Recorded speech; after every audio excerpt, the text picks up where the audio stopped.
Aku mengayuh sepedaku dengan terengah-engah mendaki bukit. Sudah berpuluh-puluh tahun aku menjadi tukang pos, mengantar surat yang tak pernah mendapatkan surat.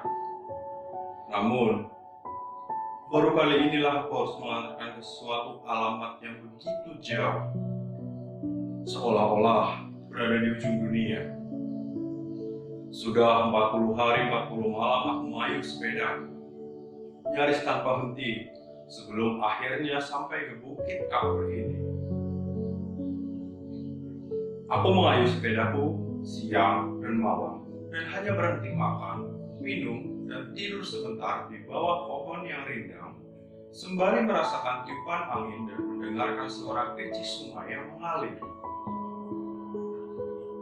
Ketika aku tergolek-golek di atas rumput mengenangkan keluargaku yang sudah lama ditinggalkan.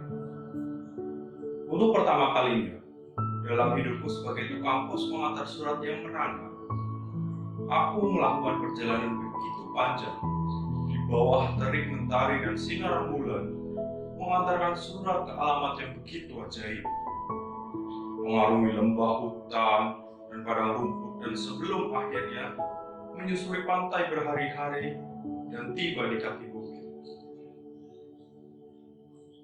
Heran, ada orang yang mau tinggal di bukit seperti ini, di mana angin panas dan kering bertiup membau kami.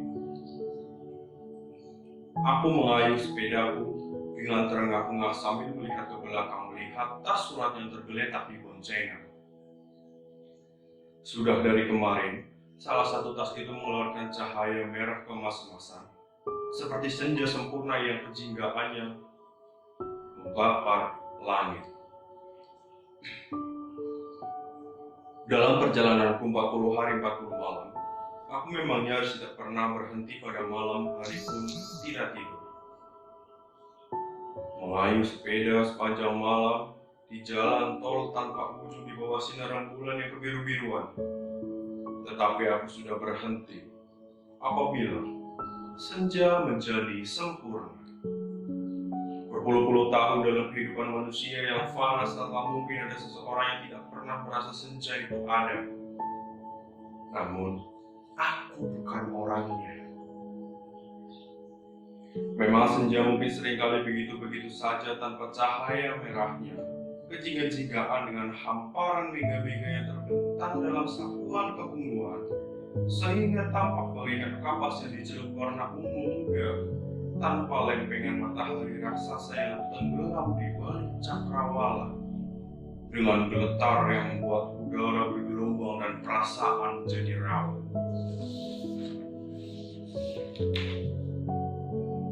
Bagiku menghayati senja sama pentingnya dengan berdoa di dalam kuil. Dalam perjalananku mengayuh sepeda 40 hari 40 malam, beberapa kali kujumpai kuil-kuil yang sudah menjadi reruntuhan maupun masih digunakan. Tapi aku tidak pernah berhenti di kuil manapun.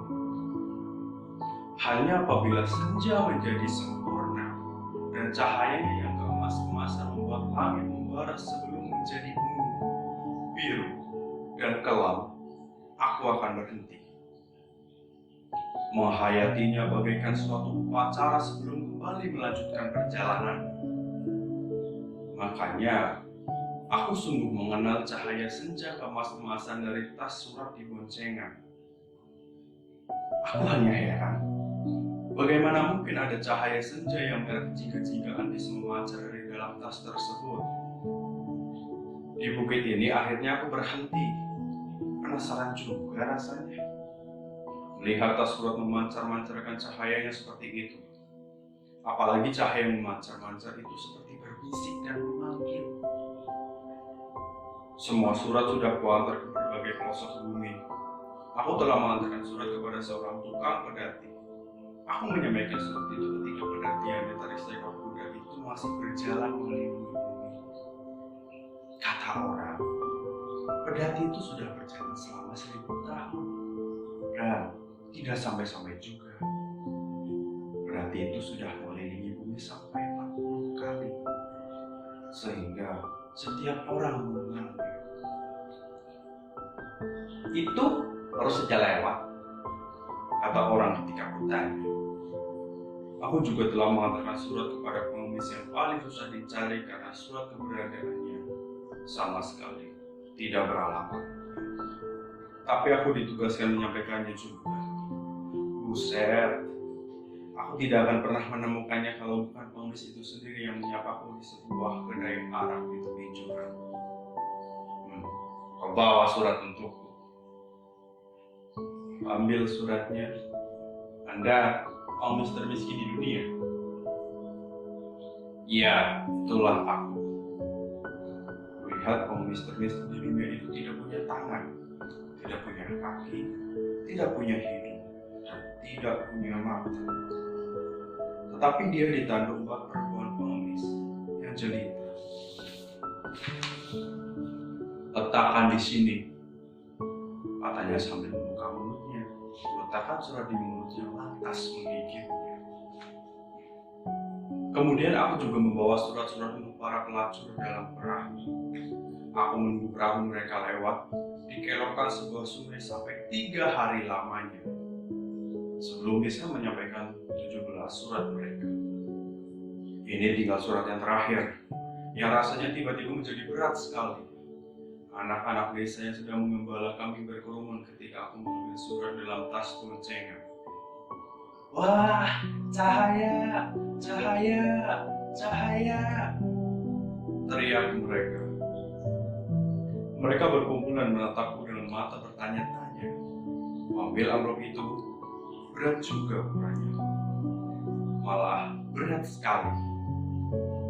Heran, aku bisa kuat membawanya selama ini. Rupa-rupanya ada celah yang terbuka. Petugas Federal Express di kota di mana pelangi tidak pernah memudar itu kurang teliti merekatkan penutup amplop. Payah. Itulah kalau kerja sudah menjadi rutin dan tidak berpikir bahwa surat bukan sekedar surat. Sebuah surat adalah pesan, kandungan rohani manusia yang mengembara sebelum sampai tujuannya. Sebuah surat adalah sebuah dunia. Itulah sebabnya sebuah surat harus tertutup rapat, pribadi dan rahasia, dan tak seorang pun berhak membukanya. Masalahnya, surat ini sudah terbuka dan aku yang tidak sengaja menengok ke dalamnya bagaikan tersihir. Awas Pak, awas, jangan masuk, itu senja. Anak-anak berteriak. Aku tidak ingin masuk tapi aku tersedot ke dalam. Seperti mimpi saja rasanya. Tiba-tiba aku sudah tiba di dalam amplop dan berenang seperti ikan. Ternyata amplop ini memang berisi senja, sepotong senja, di mana terdapat matahari yang sudah terbenam separuh di rawalan. Tetapi di dalam amplop semesta adalah air. Dan aku menjadi ikan yang bisa bernafas dengan insan. Aku menjadi manusia ikan. Sekarang aku tahu bahasa ikan.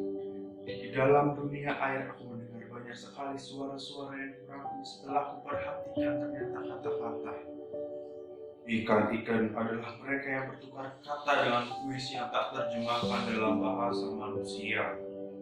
Samudra mengenali semesta, matahari senja yang itu terbenam separuh dan tidak turun-turun itu karena pergerakannya terhenti, karena senja terpotong, dan terbenam karena cahayanya yang kemerah-merahan ke dasar lautan ini menjadi jingga. Aku berenang di dalam lautan jingga dan melihat segala hal yang biasanya tampak di muka bumi terendam air. Gunung-gunung, gedung-gedung, dan jalan raya tampak berkilat kemas di dalam air yang jingga membuat segalanya serba baru dan terherankan. Aku menjadi ngeri. Bagaimanakah surat ini nanti akan diterima? Aku meluncur di dasar lautan seperti ikan menuju matahari yang membuat segala-galanya menjadi jingga. Matahari itu tampak begitu besar, begitu dekat, tetapi yang nyatanya begitu jauh. Apakah matahari di dalam lautan ini sama jauhnya seperti yang terlihat di atas bumi? Kalau memang begitu, pastilah air lautan ini banyak sekali memenuhi ruang angkasa sampai menenggelamkan matahari dan bintang-bintang dari segenap galaksi. Buset, dunia telah dikuasai ikan, dan aku menjadi manusia ikan di dasar lautan ini, di dalam ampun. Lama sekali aku meluncur sampai aku lupa makan dan lupa minum dan juga lupa waktu. Aku tak tahu berapa lama dan berapa jauh aku sudah meluncur. Aku hanya melihat matahari dasar lautan yang masih juga terbenam separuh itu tidak pernah menjadi dekat. Aku meluncur bersama ikan maupun sendirian mengarungi lautan. Ya, aku dengar percakapan ikan. Ku dengar nyanyian ikan. Ku dengar bisik-bisik ikan. Ku dengar rintihan ikan. Ku dengar cerita ikan. Ku dengar derita ikan. Astaga. Apakah kita tidak bisa sekedar agak menjauh sedikit dari penderitaan? Dan jauh di kejauhan, kulihat ikan paus merah bersimpah darah itu seperti merintih seperti sesuatu yang pernah kukenal. Aku berhenti, coba mendengar lebih jelas. Dan aku mendengar semakin banyak seperti suara yang kukenal. Aku menyelam lebih dalam. Dasar lautan telah menjadi begitu terang dan berkilat kemas-kemasan karena matahari yang terbenam itu. Aku terus menyelam semakin dalam dan semakin dalam sampai ketemuan bahwa suara-suara itu berasal dari Candi Borobudur. Aku berenang di antara stupa-stupa berlumur dan menyaksikan patung-patung batu yang bersemedi itu ternyata bersuara seperti doa. Tapi entahlah, doa atau mantra atau bunga atau sekedar suara-suara. Jadi inilah suara-suara yang dibawa cahayanya yang keluar di atas sana. Apa jadinya jika buku ini dibuka? Ku jelajahi sisa-sisa peradaban manusia di dasar laut. Ku hapus pada prasasti-prasasti yang terendam dan ku baca sejarah yang pernah terjadi di muka bumi dan di dalam air itu. Aku menjadi sangat sedih. Aku mungkin menangis, tapi aku tidak bisa mendengar suaraku sendiri. Air mataku bercampur air laut, sehingga air mata tidak mempunyai makna lagi. Aku berenang-renang di antara ikan, di dalam kota-kota cahaya di dasar laut yang masih utuh, seperti ketika belum terenyuh. Ku tengok ke atas, tidak ada permukaan air. Semesta adalah dunia air. Lihat tanganku telah bersisik. Jari-jariku yang telah dihubungkan dengan selaput-selaput dan di balik cermin besar di bekas sebuah kafe. Kulihat betapa punggungku ditumbuhi sirip. Apakah semua ikan juga berasal dari manusia? Di bawah ketiakku tumbuh selaput yang bisa mengepak seperti ikan pari. Kurasa aku betul-betul menjadi manusia ikan. Mungkin sudah lama, tapi mungkin juga baru sebentar. Entahlah, atau mungkin waktu masih penting saat ini. Dan apakah masih bisa dihitung? Aku hanya tahu bahwa aku beranak pinak dengan cepat sekali. Aku kawin dengan seekor lumba-lumba dan melahirkan spesies baru. Anak-anakku menjadi makhluk air yang mempunyai kecerdasan, sehingga memungkinkan membangun kembali dunia yang berada di dalam air.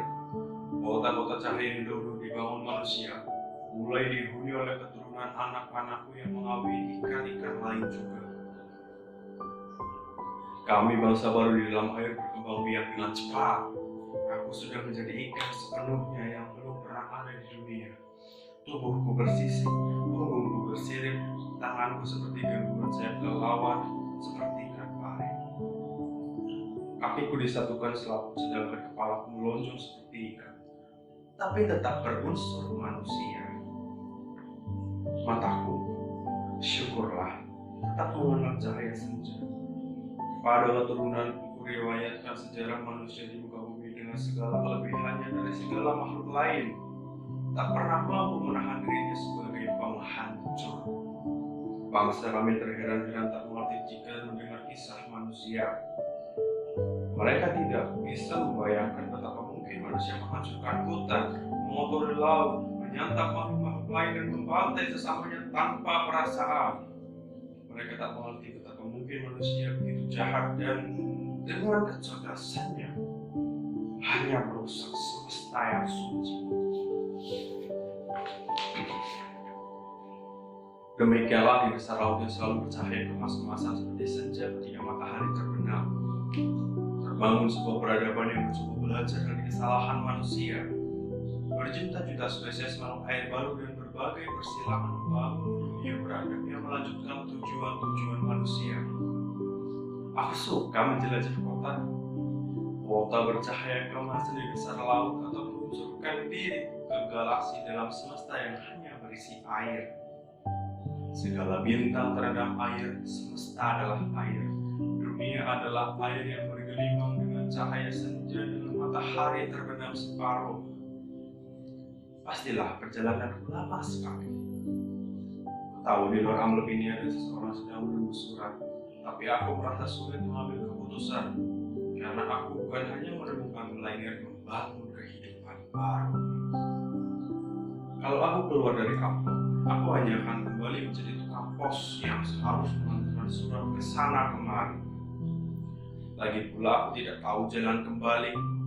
Dari semesta air ini, aku tak melihat sesuatu yang merupakan jalan keluar. Dari semesta air ini, aku tak melihat sesuatu yang merupakan jalan keluar. Sembari berenang di antara bintang, aku terkenang akan kehidupanku menjadi tukang pos maupun keluargaku yang kutinggalkan. Apakah yang terjadi dengan duniaku selama aku menjadi manusia ikan? Air mataku rintik. Tapi apalah artinya air mata di sebuah dunia yang hanya terdiri air? Dalam sebuah pertemuan, aku sampaikan kepada mereka bahwa dunia ini berada di dalam sebuah amplop. Mereka terkejut, dan aku berusaha keras untuk mereka mengerti. Ketika akhirnya mereka menjadi paham, mereka semua sangat sedih. Kami mengira semesta begitu luas dan tak terbatas, karena sepanjang sejarah kehidupan kami selalu ada cakrawala di dalam pencapaian-pencapaian kami. Ternyata dunia kami hanya sebesar amplop. Kalau begitu, apa yang kami mengerti selama ini adalah semu.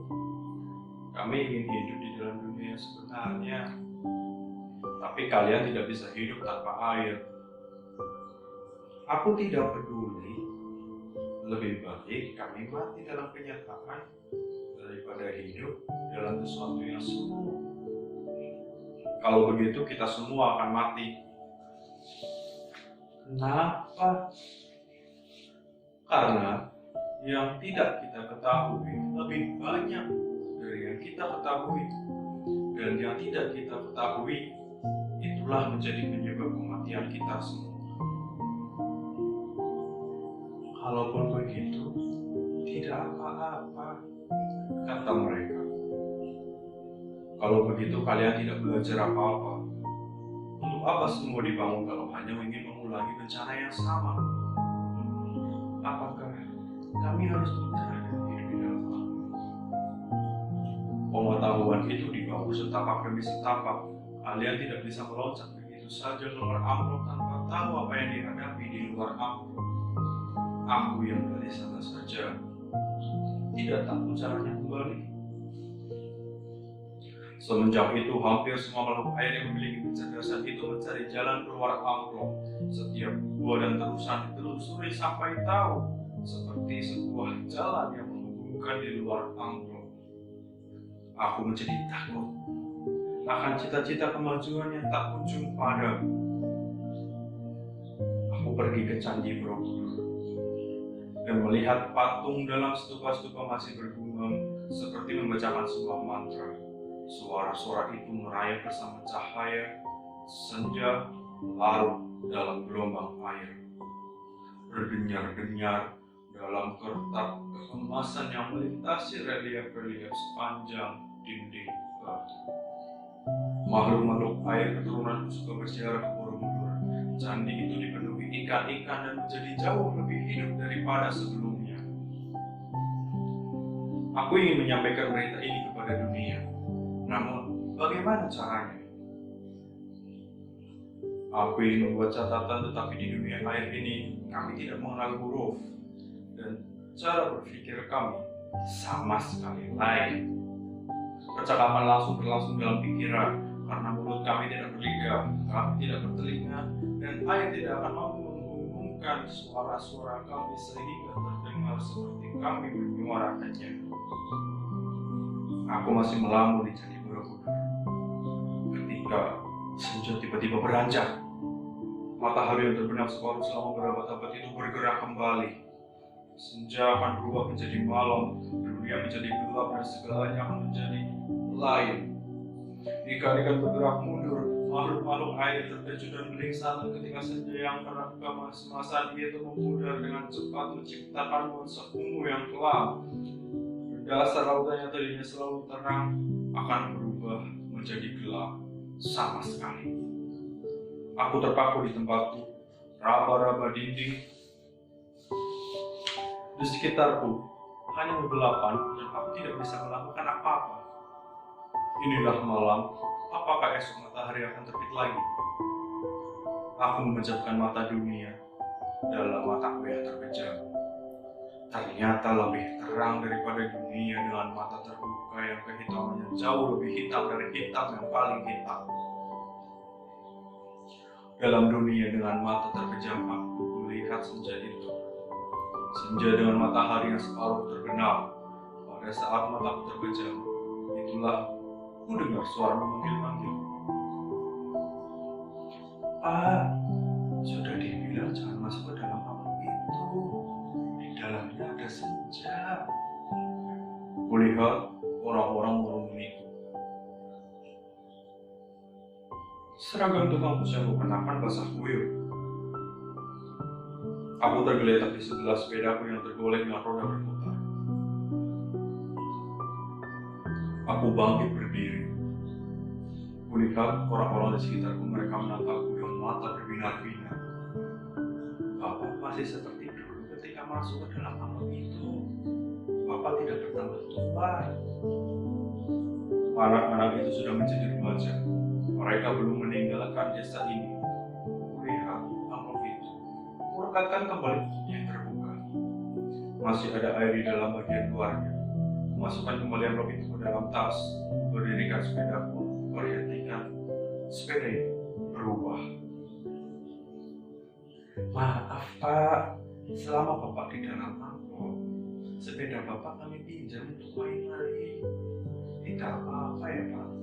Habis, Bapak lama sekali di dalam. Sepeda itu sudah banyak berjasa Pak. Ada perempuan hamil yang diantar ke kebun beranak di tepi danau. Terima kasih Pak. Dan sekali lagi maaf. Kami semua belajar naik sepeda dengan sepeda itu Pak. Terima kasih. Maklum Pak, di desa ini kami hanya mengenal kambing dan kerbau. Jadi kami penasaran sekali melihat sepeda Bapak. Tadinya kami mau menunggu Bapak keluar dari amplop. Tapi setelah beberapa hari kami tunggu, kami pikir kami bisa memakainya saja Pak. Kami percaya Bapak pun tidak akan marah-marah. Bapak lama sekali di dalam. Bapak tidak tahu jalan keluarnya.